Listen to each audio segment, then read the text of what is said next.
এটা দেখছেন, এটা ড্রাম রোস্টারের ভাট্টি। এই রোস্টার নেওয়ার আগে দেখে শুনে নেবেন, কেননা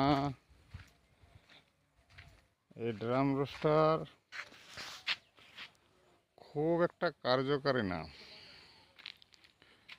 যদি ব্যবসা করতেই হয়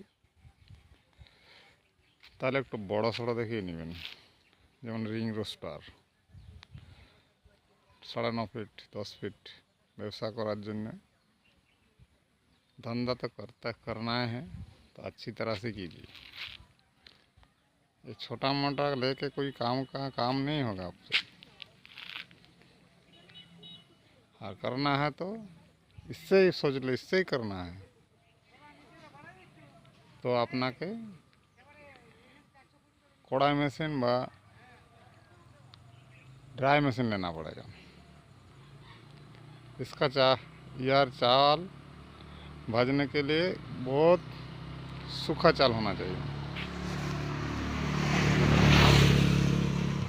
क्योंकि यार दूरत्व देखছেন এইটুকু, এই 3.5 ফিট মাত্র।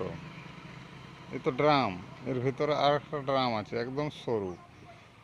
তো এইটুকুর মধ্যে কতই আর ভালোভাবে ভাজতে পারবে। আমি এটা চালিয়েছি, বছর 1.5-2 চালিয়েছি। আর কোম্পানি বানাচ্ছে দেখছেন, গোটাটাই ভালো থাকছে, এমন জায়গায় খারাপ হচ্ছে, এই জন্য লিক হয়ে গেছে।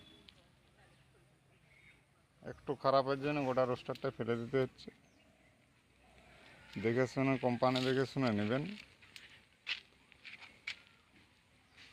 আর কি বলবো, বহুত ঠকবাজ কোম্পানি এখন বেরিয়ে গেছে, ইউটিউবে বড় সড়ো বহুত নাম।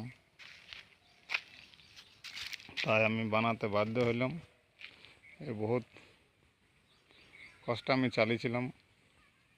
বর্তমানে আমি এক রিং রোস্টার নিয়েছি 9.5 ফিটের, তাতে রেজাল্ট ভালো মোটামুটি। মেশিন দেওয়ার পরে আর কিন্তু আপনার সঙ্গে আর কোনো রিলেশন রাখবে না কোম্পানি, ওই যে কোনো কোম্পানি নেই।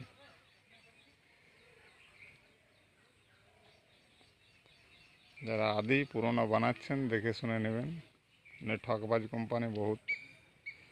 আপনাকে বলবেন এই দিয়ে দিয়েছি, দিয়ে দিয়েছি, আর এমন জায়গায় দিয়ে দেবে যেখানে তাড়াতাড়ি কাটবে, এমন জায়গায় লিক হবে, পাল্টাতে বাধ্য হবেন আপনি, কিচ্ছু করার থাকবে না আপনি। দেখি আপনাদের কতটা সাপোর্ট করছেন, পরে আমি আরও ভিডিও বানাবো। ধন্যবাদ।